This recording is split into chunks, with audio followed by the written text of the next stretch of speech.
Hey, this is LOA Today, the Law of Attraction show.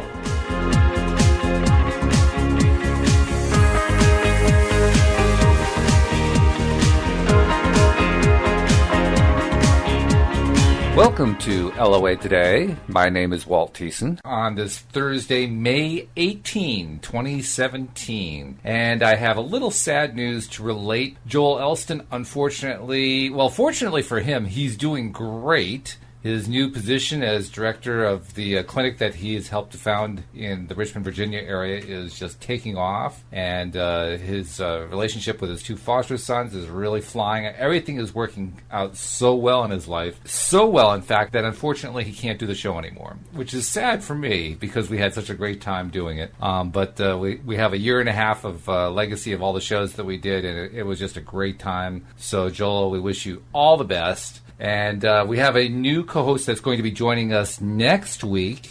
His name is David Barsky, and I'll give you a full bio on him when I introduce him next week. But for this week, my brother and sister-in-law are stepping into the breach once again to fill the gap and help me do the in-between show. So, Mark Uohna, thank you for helping me do the in-between show. We've become good at doing in-between. That's right.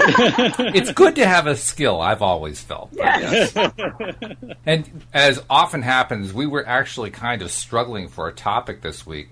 And then I remembered I had asked Uohna to remind me of what some of the hormones are involved in the process of how our good feelings and bad feelings actually feed us physically, how they actually impact the way the body operates. This is information she had shared in a show that she recorded with me, about 2.5 years ago. And she gave me that information again, and we said, well, let's make it about that, because that was a pretty interesting topic, I have to say. The idea that you can actually, through your emotions, influence the way that your body either heals or destroys. It's really kind of scary that it works both ways. Right, but yeah, it's good news for us. It's good news because we get to know of a way to basically take control of our physical lives in addition to our emotional and spiritual lives. So that's encouraging. And that's kind of been the underlying theme of the show, taking back the control. Absolutely, it is. No doubt about it. Now, the information that you drew from came particularly from one book by one author. The book was published 20 years ago. What was the book? Molecules of Emotion by Candace Pert. She is, I think still is, a neuroscientist, and she worked with the molecules in the brain and the body, and she discovered that most of these molecules were associated with or being released by things that were happening in the emotional center of our brain. And so then she realized, based on years of research, that the way we feel depends almost entirely on the molecules that are flowing through our blood body at one time or another. And she's well credentialed. I mean, she has a PhD in pharmacology from Johns Hopkins University. That's not too shabby. Oh yeah, that's top of the line. Undergraduate studies in biology with a cum laude degree from Bryn Mawr College. That's not too shabby either. So and she also conducted a National Institutes of Health postdoctoral fellowship for the Department of Pharmacology at Johns Hopkins from 74 to 75. I mean, so she has some pretty intense credentials.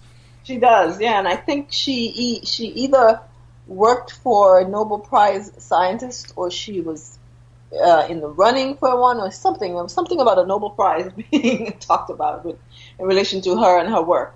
There is one sad thing, you may not have been aware of it. She did die. She died in 2013. Oh, really? Oh, my goodness. Yeah, she died in 2013, age 67. But she left us a legacy that's just absolutely tremendous. Wow. So when we were talking about her, she was already dead? She'd already passed, yeah. Yep. What did she die of? I don't really know. Let's see. Does it give any information? No, it doesn't. The report I'm seeing, this is a Wikipedia article. It doesn't give me any information about it.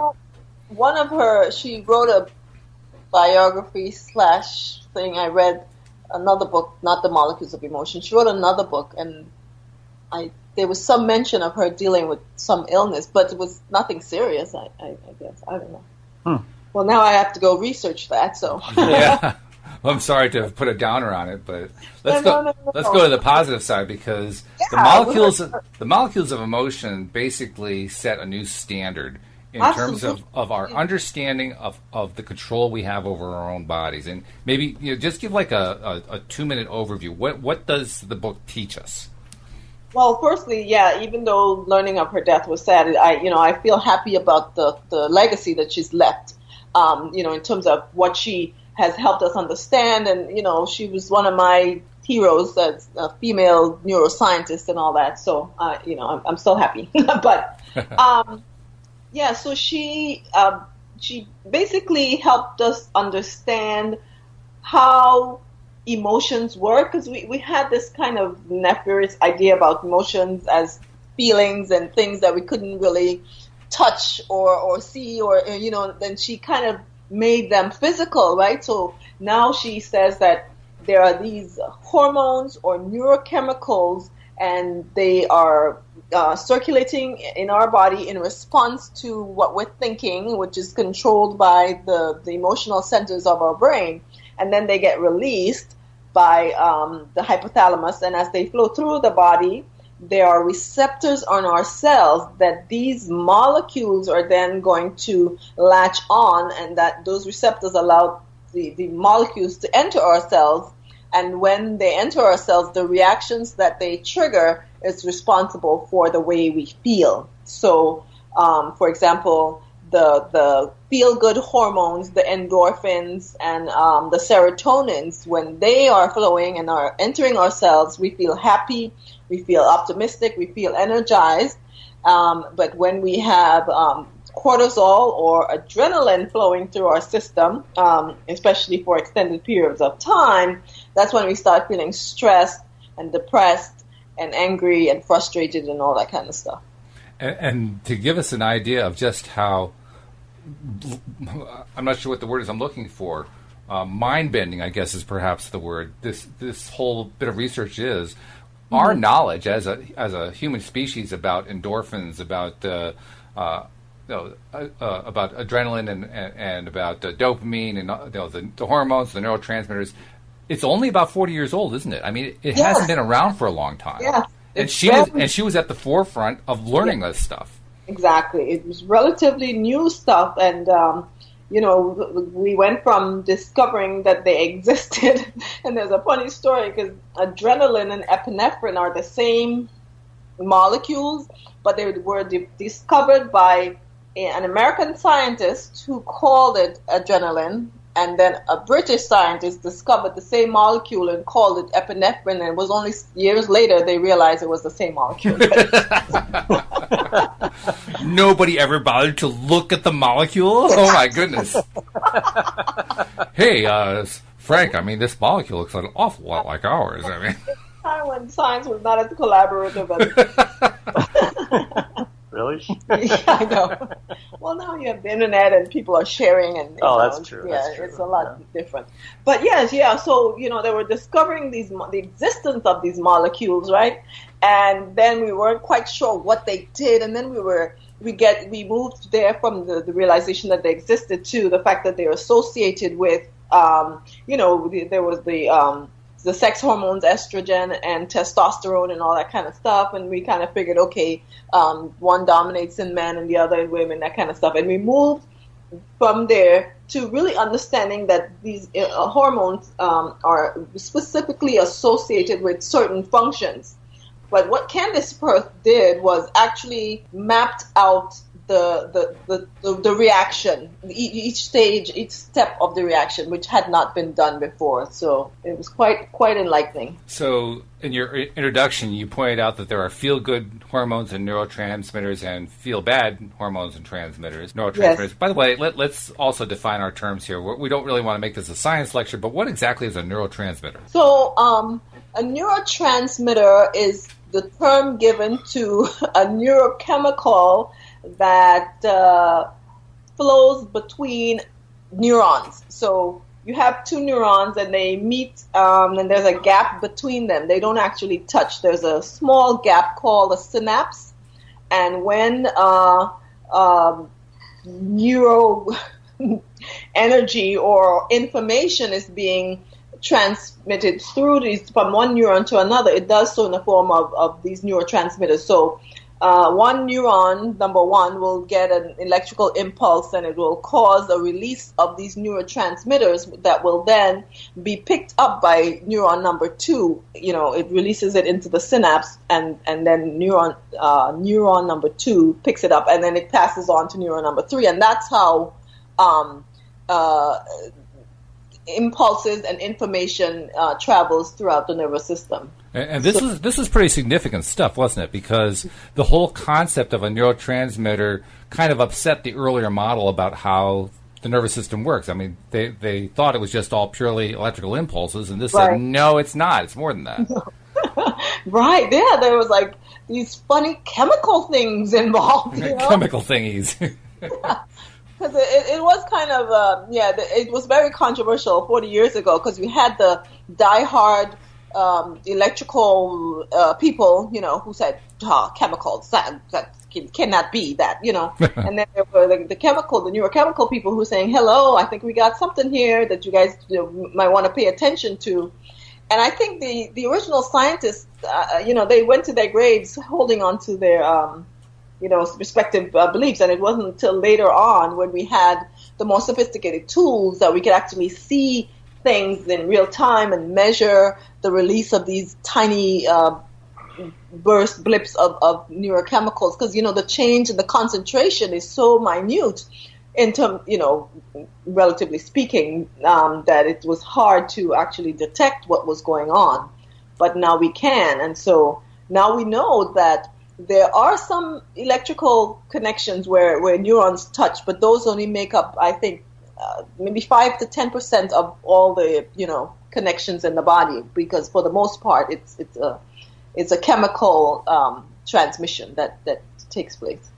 So we don't really want to turn it into a science lecture. Let's start taking this back to law of attraction and to our ability to basically control our bodies in ways that we didn't even know we could do before all this research took place. And if I'm not misreading this, even today I get the sense that there's still a lot of resistance to the idea that we can have this kind of control within the research community. Am I wrong about that? Yes, there is still a lot of resistance for a number of reasons.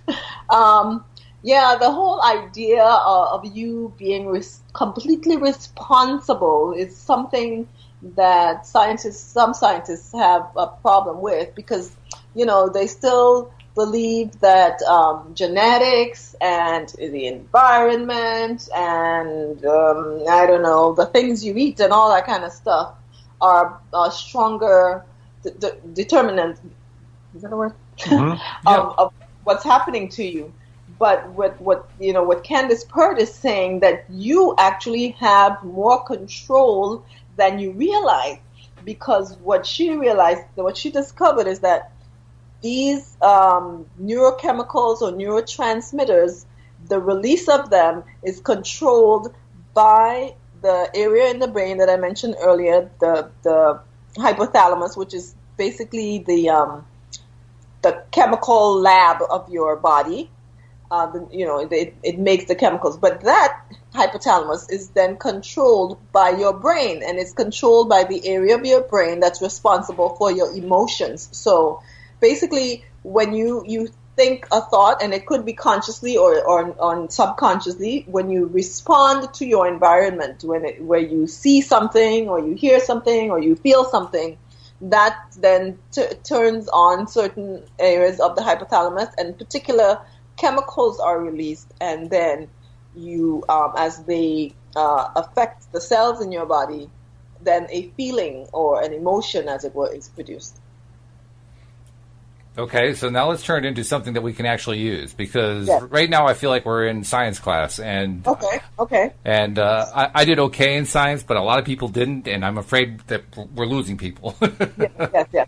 So the basic idea is that if you want to feel good, then you can do so by changing the thoughts that you're thinking.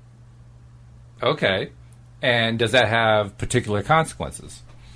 Right. Yes, absolutely. So if you start thinking thoughts of gratitude or love or happiness, you start thinking those thoughts, then it actually triggers areas in your brain to respond, and then the chemicals, the feel-good chemicals, the serotonin and the endorphins are produced, and then you start actually feeling, those chemicals take over, and your whole body feels good. And I know this might be new for some people, but they may be more familiar with endorphins as it's associated with something less subjective, we know for a fact that when you exercise, that you release endorphins, the feel-good hormones, right? So that's to an extent you taking charge, basically, of what's happening in your body. So as you go out there and you exercise, you walk, you run, you hike, you swim, whatever you do,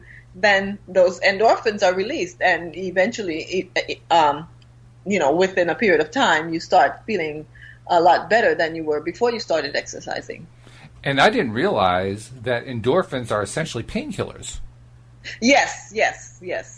Yep. Which is a little bit surprising. I mean, I guess that is reflected in the fact that people become addicted to drugs that they shouldn't become addicted to because they eliminate pain. So I guess we shouldn't be too surprised. Yeah. But it almost makes me wonder, is feeling good really just getting rid of pain? No, it isn't. But the thing is, it's very closely connected in the neuronal system. There are a lot of crossed wires, as it were, without getting too technical. But there are areas in the brain that are responsible for pain, and some of those same areas are responsible for you how you feel, and that's why pain is so very subjective. And so, for some people, minimizing pain is their way of feeling happy. And then for other people, the absence or presence of pain, but it's very closely linked. And that's why it's hard to separate them. And that's why endorphins. So the thing about the endorphins is that, like I was describing before, these are these neurochemicals, and you have receptors on your cells that recognize these neurochemicals, and the neurochemicals get latched onto the receptors, and the receptors allow the entry of the neurochemicals into the cells.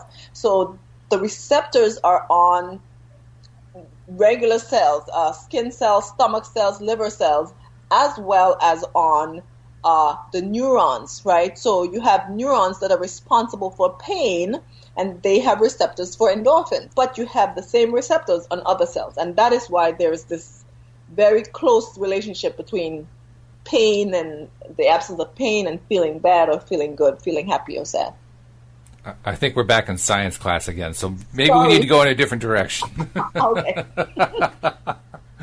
Let's try it this way. I remember from the first time we talked about this about 2 years ago, we laid out a scenario that I found to be fascinating, which is that if you're feeling, correct me if I go wrong here, if you're feeling happy and you're feeling good, and let's say there's some sort of, maybe you have an infection or you have some sort of a tissue injury or something, what the body ends up doing is sending signals through the nervous system to go heal that spot. Am I wrong about that? So that's correct. That's correct. And similarly, if you're feeling sad, down, depressed, frustrated, angry, that same spot starts getting basically signals that say, get worse. Right. Because, again, it's also very interconnected. It's hard to separate them. So, again, you have these cells in your brain that help you to feel happy. And then you have these cells that are part of your immune system that are responsible for repair and rebuilding of tissue that's injured, or even the removal of antigens, unwanted antibodies, and stuff like that. And those cells, the white cells that are part of the immune system, they also respond to those very same endorphins that are flowing through your body when you feel good. So it's almost as if the endorphins, the feel-good hormones, are an additional arsenal for the immune system, for the white blood cells, that then allow them to do their work even more efficiently. Whereas when you feel badly, stressed out, depressed, you're releasing cortisol, and they are destructive to your white blood cells. And cortisol does what? What are some of the side effects, if you will? Well, first, so cortisol is the the fight or flight hormone. Okay. So when you're faced with danger or some kind of life-threatening situation, the cortisol is what's going to raise your heart rate, get you charged up, energized, ready to go, or ready to defend yourself, ready to run, whatever. So your heart rate goes up, blood rushes to the larger to the limbs and to the eyes, and everything that's involved in defending yourself. And it's which is important for a short-term situation. Exactly. For a short term, it's necessary, and it does its thing. The thing is that we now no longer live in a environment of the saber-toothed tiger, So a part of that, I guess, is more or less shutting down the healing response, because that's not priority in those moments. Right. So yes, the limited resources is now going to be directed to getting away or defending yourself, right? And so then it's going to start doing that, whatever needs to be done, but then it should stop. And then the resources, the energy, the nutrition, everything should now be focused back to keeping the body healthy, keeping it alive, keeping it happy. But what happens, unfortunately, is that cortisol, because we're constantly in a stressed type of environment, and we kind of walk around stressed all the time, and so our cortisol levels are perpetually high. And so after a while, the cortisol no longer becomes the fight or flight hormone. It starts doing damage to your body. It starts, excess cortisol can actually start destroying your healthy cells, and in particular cells in the brain, and then even in more particular, if that's an expression, the cells in the hippocampus that is responsible for memory. That's one of the first things to go when you are under a stressful condition is your memory. I forgot that. Yeah.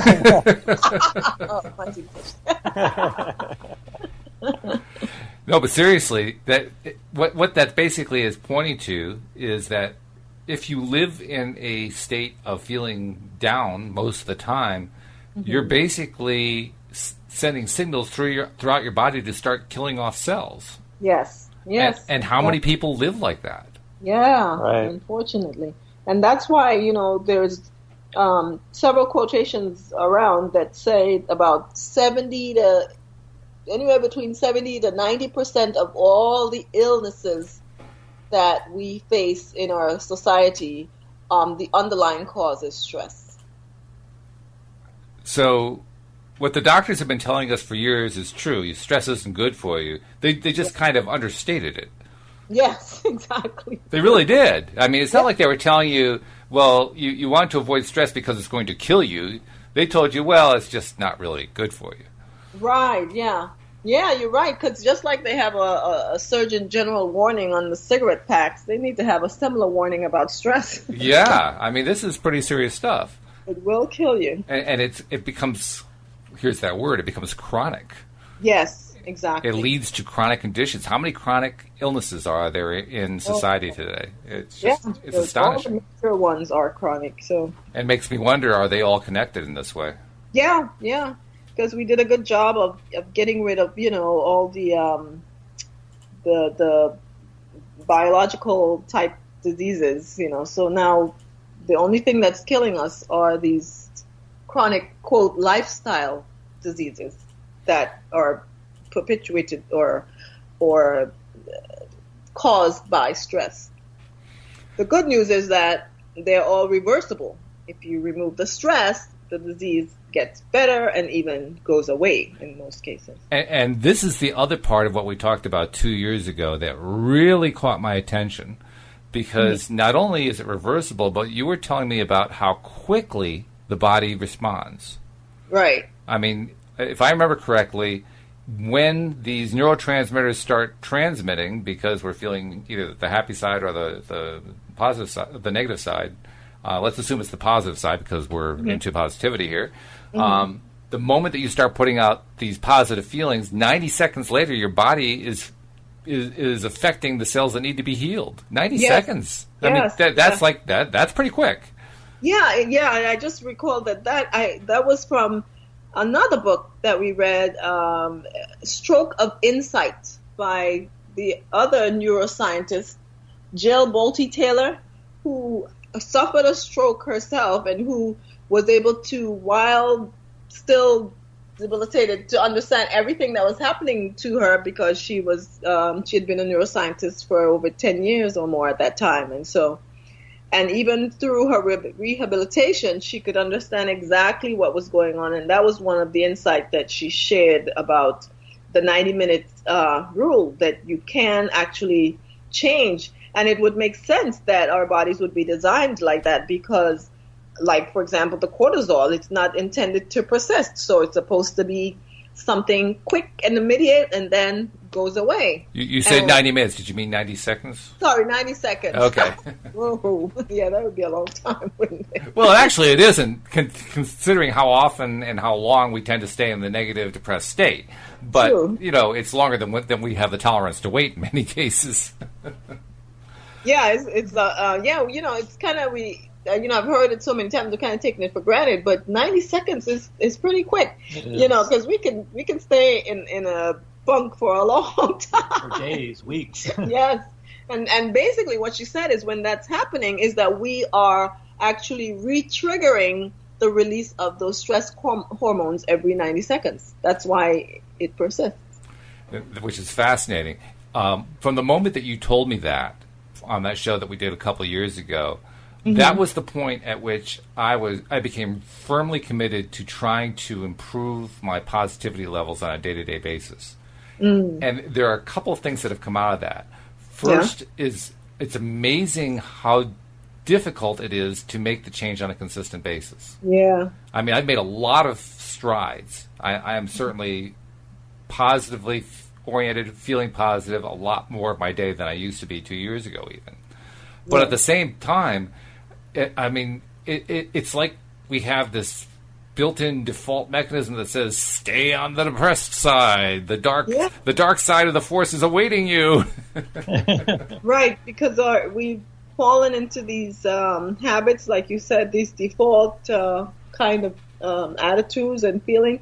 And here's the other thing that's really interesting, and I don't remember if it was Candace Pert or Bolte-Taylor or some of the neuroscientists that shared this, but what I found even more fascinating was that what happens with, and I'm sorry, I'm going to get a little bit sciencey here, but on the surface of our cells, on the membranes, the outside, we have the neurotransmitters, right? These are these little bodies that are kind of looking around and looking for their match. And what happens is as we have these habits are actually being determined by the chemicals that are flowing through our bodies. And so we have the receptors that for these chemicals are the ones that persist, right? And so if you are constantly in bad, stressed out moods, your cortisol, receptors are the ones that predominate, right? Because they're like, well, that's what you need, so we're going to give you a ton of those. And your receptors for endorphins and all the feel-good ones, they're actually going to decrease in number. And so it will be much easier for you to respond to a stressful situation. It's like second nature to you, as it were. Well, plus you're also describing a scenario in which familiarity plays a role, doesn't it? Right. Because it's familiar to have all the cortisol receptors. We don't think of it as cortisol receptors. We think of it as just feeling depressed. But the familiarity of that persists in our nervous system. Yes. But here's the beautiful thing. When you start deliberately triggering feel-good hormones, whether it's by exercise or you're doing your gratitude list or you're thinking happy thoughts, however often, the body takes notice, and they said, oh, we might have to, have a reissue in the number of receptors for these hormones because she is kind of feeling happier these days. We might have to reevaluate that. And if you keep doing that, more receptors for the endorphins are going to start poking out of your cells, and the DNA is going to start making more of these receptors. And then the ones for cortisol, they're going to decrease in number. And if you persist, eventually the receptors for endorphin predominates, and the one for cortisol, it reduces the number. And so your new default is one of happy, grateful, just excited kind of state, as opposed to the opposite. But, you have to know that can happen, and then you have to actually put steps in place to make that happen. But the fact that it can happen is so exciting. So stepping out of science class for a minute, if you persist in staying happy, you'll feel happier. Yes. Exactly. Well, why did you say so? I was hoping if I gave you the science background, it might add to the motivation. I don't know. It was for me. That science background reminds me of addiction. Are they related? Yes, exactly. Yeah. Right, because then when you have an addiction for certain drugs, you have these receptors for the drugs, and they become very active looking for that drug. And when you don't give it the drug, it's going to get really antsy, for want of a better term. And so, when you stop, then you go through that withdrawal period, which can be really painful. Wow. But you can change the quality and the quantity of receptors on your cells. So do we become addicted to our negative emotions? And do we suffer withdrawal when we try to shift away? Yes. That's amazing. I know. So the bad news is most of us are addicted to negativity. Yep. The good news is we can break the addiction. Absolutely, yes. There is. And become addicted to feeling good and happy. Yes, exactly. And don't we know people like that? And you kind of wonder what's wrong with them. But now you know that's just their default state. And that's how they operate. And you too can be like that. Now, let's talk about dopamine for a minute, because dopamine is one of my favorite words. It's one of my favorite names because I have a certain association. Dopamine feels great. It's almost like a commercial on TV. Dopamine, it feels great. Yes. Why does dopamine feel great?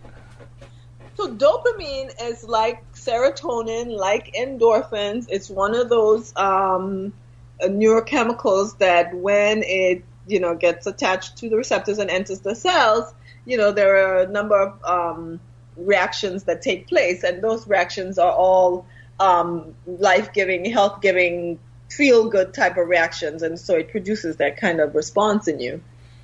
And that's and so there's a good and bad, because of course. In other words, we don't really know. So what we do know is that there are things that can, other than dopamine, that can attach to the dopamine receptors, and cocaine is one of them. Which we really want to try to avoid.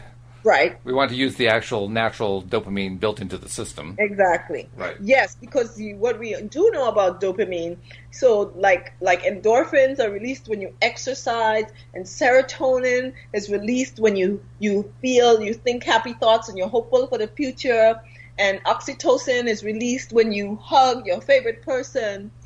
Dopamine I can't let you just drop that one. Oxytocin is particularly activated when you hug?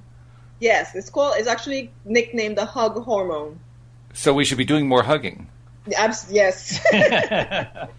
It's all about social contact, and it's highest in women when they just given birth, but it's also peaks for women. I think for men too. After that, what's the politically correct term?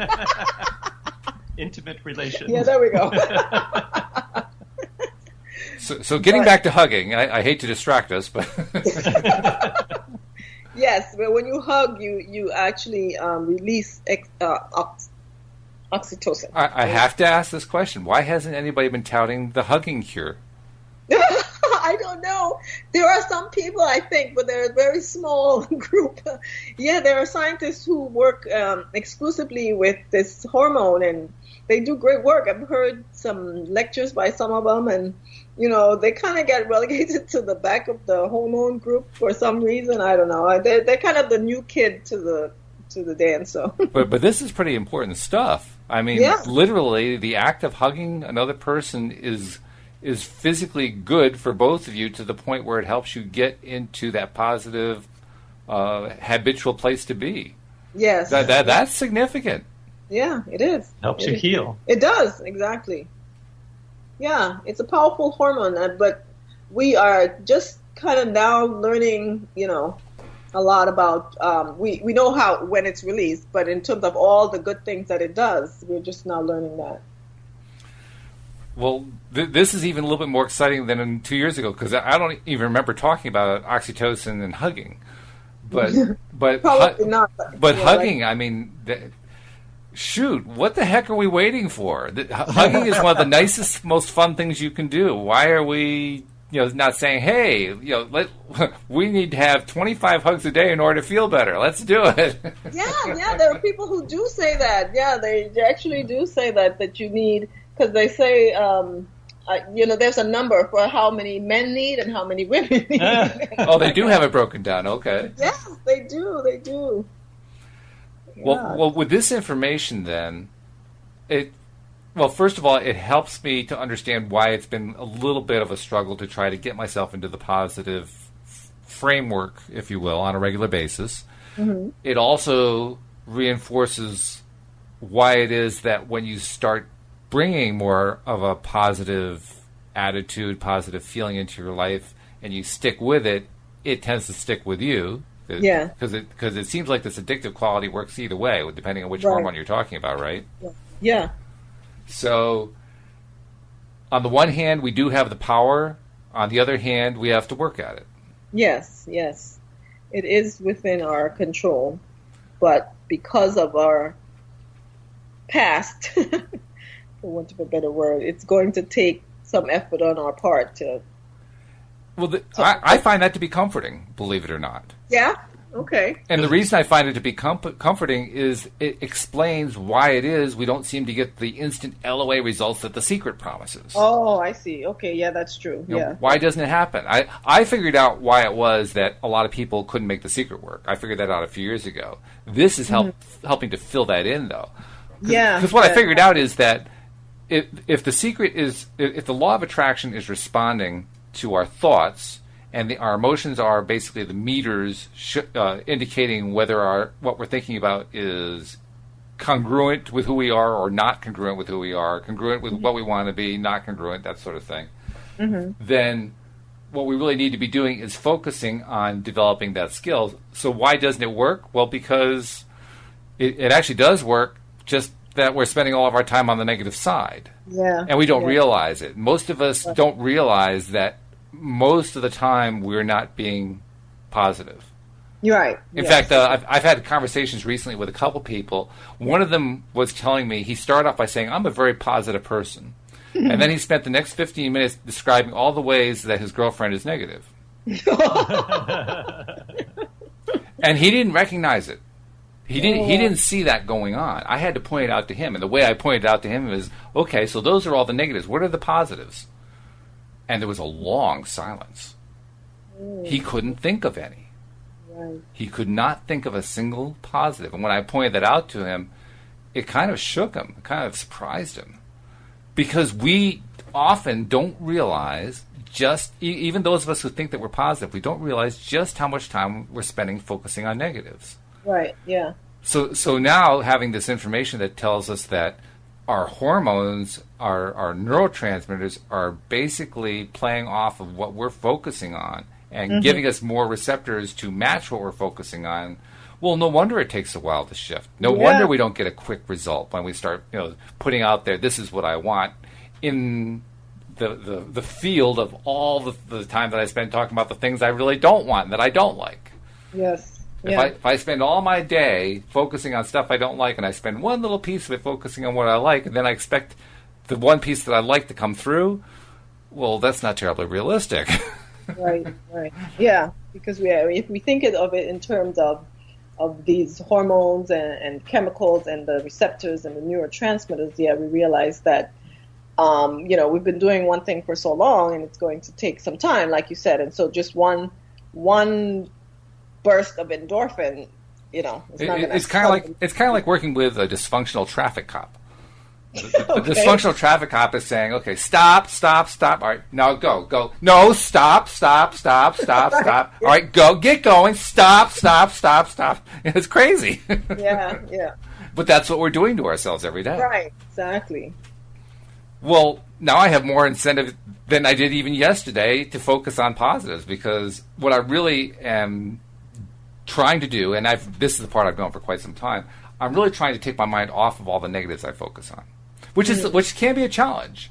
Yeah, some of those negatives we can find in our work lives or in our lives with our families or whatever. So it can be a big deal trying to overcome that stuff. I guess that's one of the reasons why the gurus teach trying to appreciate the good side of the stuff we deal with every day. Because by focusing on the good side, now we're at least giving ourselves a chance to feed ourselves the feel-good hormones instead of the feel-bad hormones, and start developing these little, what are they called? The receptors. Receptors, yes. Developing receptors that are more in alignment with what we really want. So there's actually a scientific reason to do all this stuff. It's not just the woo-woo of law of attraction. No, there's lots of science behind it that we're only now understanding and relating to the LOA. So I've been telling you about my struggles. How have you guys been doing? Are you applying it well, or are you caught in the same addictive trap that everybody else is like I am? Yes, because we still have this attitude of, okay, you learned this exciting new thing and you're going to apply it, and the day you apply it, you expect magic. and also we have successful periods of time, and then we have unsuccessful times. We lose our focus, or we redirect our focus, I should say, unconsciously back to the negative stuff. But and Walt, I shared this with you, I think a couple of shows ago, that it's all about the efficiency of the body. The body is trying to make life as easy as it can for you. And one of the ways it does that is to resist change. And so, when you're trying to do things differently, the body is like, I don't know if you really want to do that. I'll kind of evaluate it as time goes on. And so, because, if you are in your same mode, that's easy. That's efficient. Something new, it's like, new resources, new chemicals, new everything. DNA's got to do different things and all that kind of stuff. It's comfortable versus uncomfortable. Right, and it's easier in terms of energy. True. And so the body's kind of going to do the easy thing and work towards making whatever you're doing as easy as possible. And so it's until you persist, and I never feel like I explained this right enough, but it's until you persist where the new thing becomes easier, requires less energy.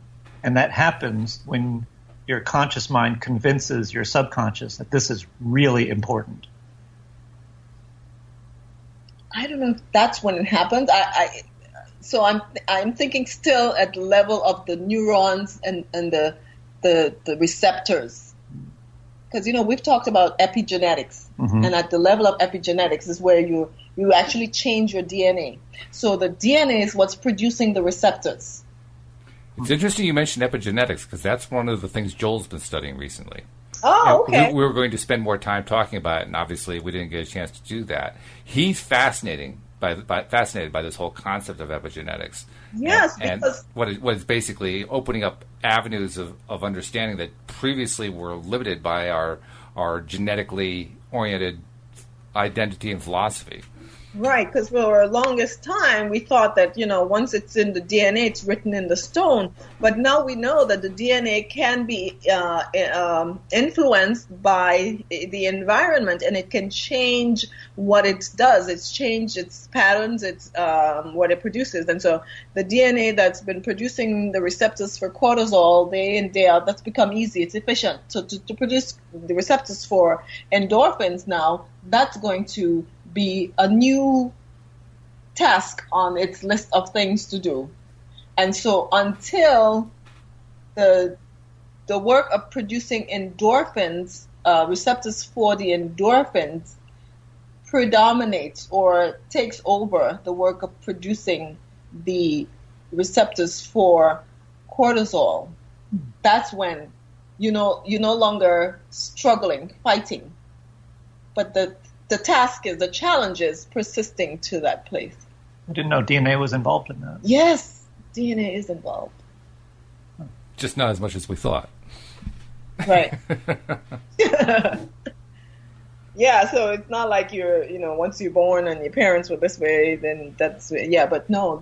Which is encouraging. It's not like you're locked in now.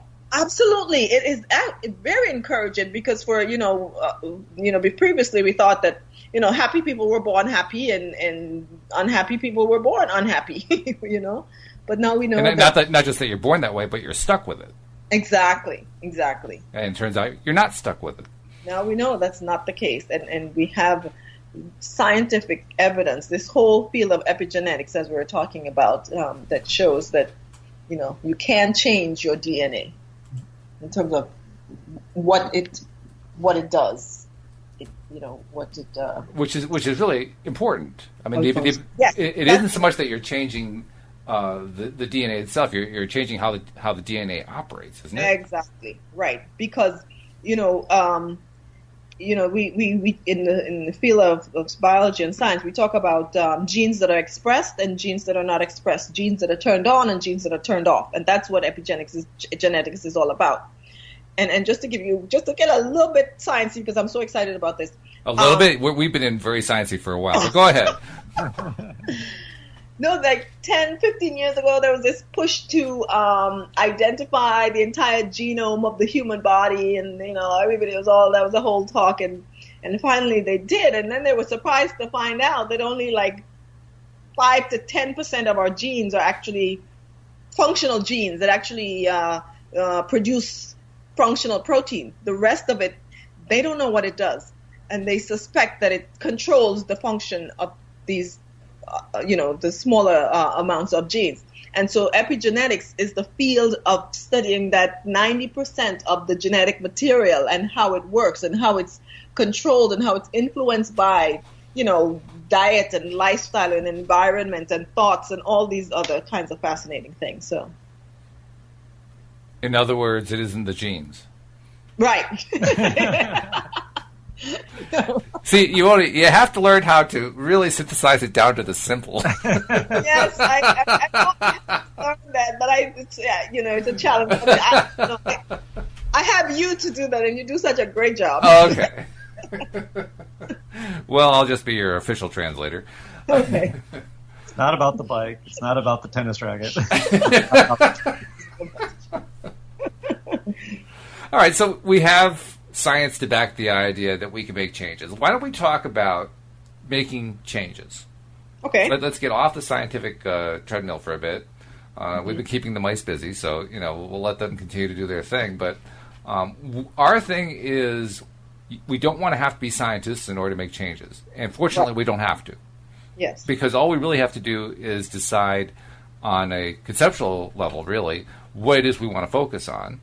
Right. And then focus there and watch our emotional reaction to see whether we're focusing on the right thing. Mm-hmm. That's a fairly simple formula. Yeah. It trips us up easily because we so often get caught up in that addictive quality we were talking about earlier. But nevertheless, it's a simple formula. Right. Yeah, and this kind of reminds me of what we had talked about last week and the week before about the whole idea of visualization. Because, Mm. I was thinking about this YouTube video that I saw some years ago, where the person was talking about this very same thing, and she was saying that you can actually use visualization to instill a habit, because you can use your imagination / visualization to do something 100 times in your mind, and the brain and the body does not know any different. It's kind of like re-triggering the hormone, the release of the hormone over and over again, and you're retraining the cells to have a new default position. And so you may think, well, I don't know, how am I going to wake up every day for the next 100 days or whatever? But you can do that in your imagination over and over again. Like, you can spend 10 minutes and you could probably do it 25 times. That was one of the weirder parts of watching The Secret for the first time, because they talked about how the space program, they used visualization to basically train the astronauts and so forth, and discovered just what you said, which is that when you visualize over and over again, your body literally can't tell the difference between the actual experience and your visualization of it. Right. I remember hearing that and saying to myself, yeah, right. Well, the thing is, the body does not have a separate set of neuronal patterns for imagination versus reality. So when you imagine a task or when you do the task, it's the same neurons that are being triggered. So, in essence... So that's why... I'm having trouble connecting it together. That's really what's in essence here. No, so that's why it's such an effective tool for, say, professional athletes. Yeah, was that guy a coach, or what did he find out about the 25% versus 75% of the people who train one way or another? Yeah, way? I shared that last week. The same book that I was reading, where he divided the group into to four, and one did 100% of actual physical training. I think it was shooting a basketball, and then another group did 25% shooting, 75% visualization, and then another group did 75% visualization and 25% training, and then another group did all 100% visualization. And the third group, the one that did 25% actual training and 75% visualization, outperformed the other all the groups. But with athletes, right? So before we miss that, before we leave that behind, what it's really suggesting is anytime that we want to accomplish something, we should be spending 75% of our time imagining that it's happening, and then physically training the other 25%. Yes. Yeah, because I'm just, to stay with that a little bit, because what happens is when you imagine it in your imagination, you can perform it perfectly every time. And it's not practice that makes perfect. It's perfect practice that makes perfect. So if you're practicing a technique incorrectly, you're going to become good at doing it incorrectly. And that's one of the strong points about visualization. You can do it right, and you can practice doing it right, and you can run the neuronal patterns in your head for doing it right, such that pattern becomes strengthened and reinforced. And so even when you are in the throes of competition and you are out of body, the subconscious is going to take over and do that thing perfectly that you have practiced so many times. And whereas in real life you may be able to practice I don't know how many hours a day and how many times you're able to do it, with visualization, you can multiply that several times over, doing it perfectly every time. Well, this actually does raise a point that has always been a point of confusion for me.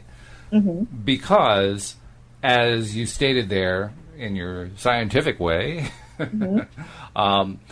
you want to practice in your mind, you want to practice doing it perfectly. Mm-hmm. What happens if you can't imagine what doing it perfectly is? What happens is you you never really give yourself the chance to, quote, practice it perfectly, unquote. Right, and that's why it was the third group, the group that did 25% of actual shooting the ball and 75% visualization, outperformed the group that did 100% visualization. Because like you just pointed out, if you don't know how to do the task, then it becomes difficult for you to do that task perfectly. Even in your mind. Mm. And so if you do know how to do it, you've been trained, you've practiced, you've been instructed, you've been coached, whatever it is that you have an understanding of the fundamentals, and you now know how to do it. You've done it at least once or twice, perfectly. Then you can save that image, that visualization, that memory, whatever, and that's what you're going to run. If you haven't done it, then it becomes difficult. So this ties into the classic number one reason people become interested in trying the law of attraction for the first time, which is they want to attract money. I mean, health is a big one, relationships are a big one, but money is really usually the top of the list. Yes. And when people try to visualize getting a huge amount of money, much more than they're used to having in their lives, they almost never get it. Well, now I think we have a pretty good picture of why that's true. Yeah, it's because they don't really have a clear-cut model of how to bring that money into their lives. Yes, exactly. And if 25% of it is practice, well, you also have to be able to practice that within that 25% time, so to speak. You got to actually be able to practice bringing that money into your life, and you don't know how to do it. Yeah. Which is why it makes much more sense to focus on trying to go incrementally up. Yes, exactly. And that's why some, like Abraham Hicks, they say, go to the mall and spend $100 in your mind. Yeah, right. Get into the habit of actually seeing nice things and imagining what it would be like to purchase it. Things that are, within your limits, as it were, right now.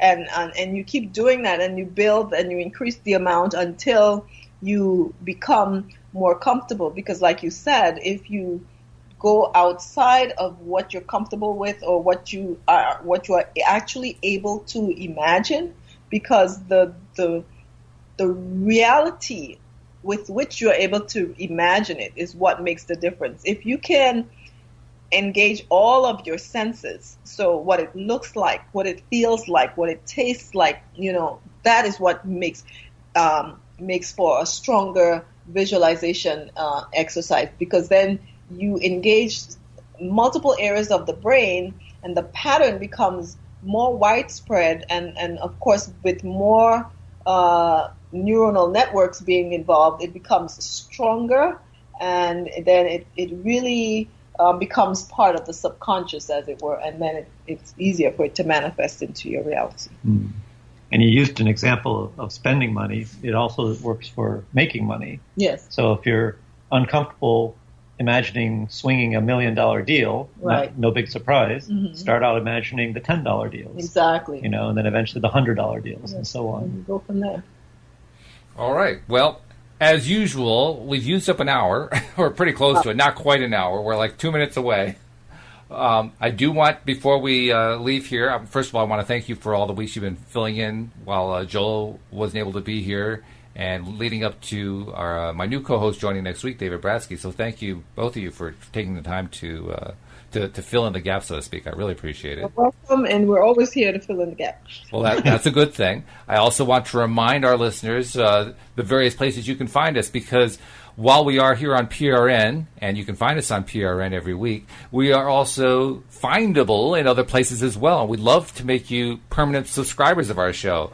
How do you subscribe to our podcast? It's pretty simple. You can go to our website, loatoday.net. There's there's a great big subscribe button there. You can't even miss it. It's so big.